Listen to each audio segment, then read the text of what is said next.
You've probably heard of the infamous Bermuda Triangle, but have you heard of something even spookier called the Nevada Triangle? No?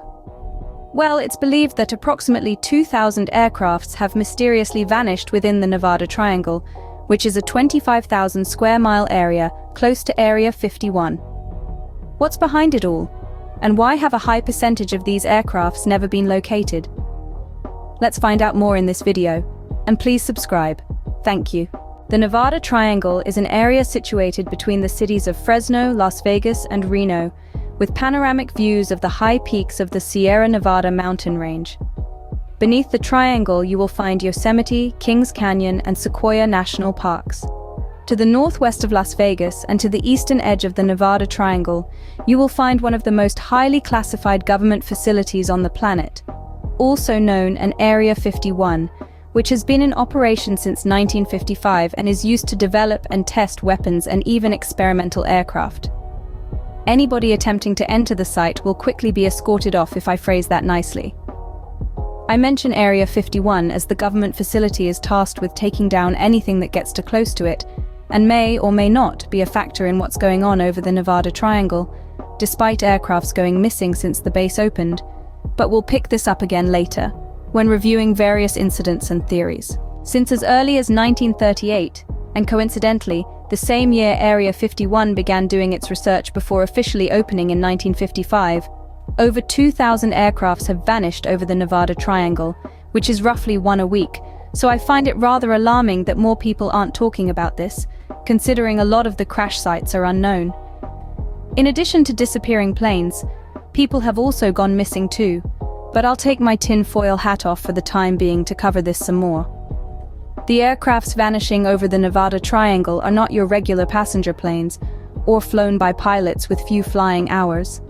The pilots on these planes are seasoned professionals with a wealth of experience, including military personnel in brand spanking new military aircrafts. One of the most famous disappearances occurred in 2007, which began putting the Nevada Triangle firmly on the map. American businessman and trend-setting aviator Steve Fossett was 63 years old in September 2007 when he vanished over the Great Basin Desert between California and Nevada.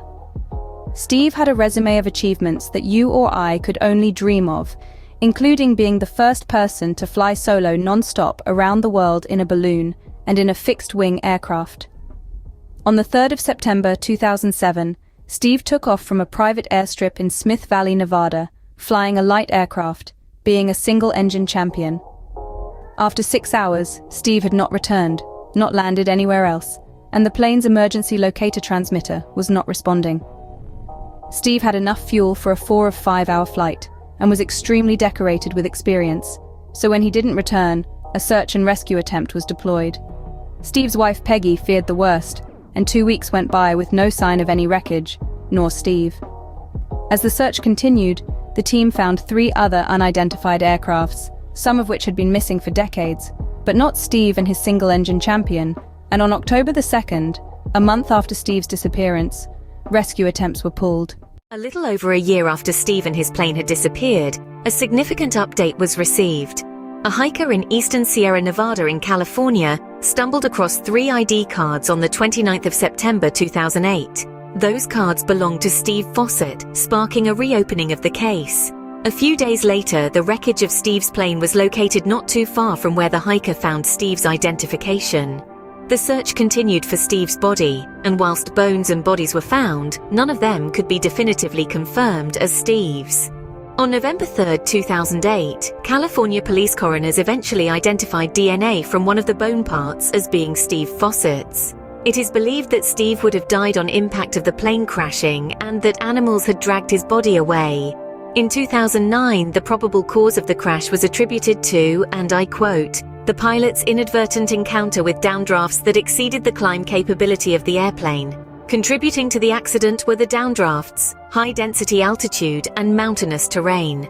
As tragic as the news was, the case had now been closed, and Steve's family and friends had their closure. So what else has disappeared in the Nevada Triangle? Stepping back to almost the beginning of these mysterious disappearances, a B-24 bomber went missing in 1943 with a full crew after taking off in Fresno. but it never reached its intended destination in California, and were no signs to suggest it had crashed either. The next day, 9 B-24s were deployed to look for the missing bomber, and in an eerie turn of events, instead of locating the missing B-24, one of the 9 B-24s searching also went missing. Again, the plane was not found, and there were no distress calls.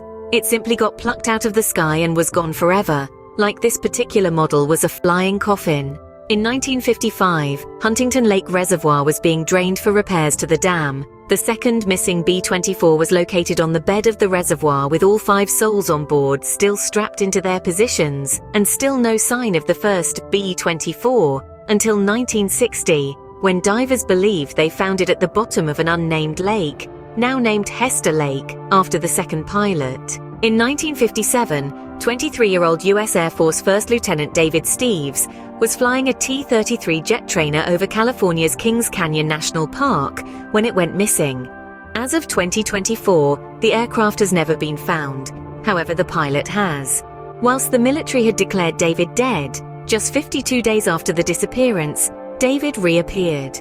He claimed he heard a loud bang in the aircraft and ejected himself and parachuted down to the ground. The reason he survived so long was due to fishing, until he was found by a group of horseback campers near Granite Basin.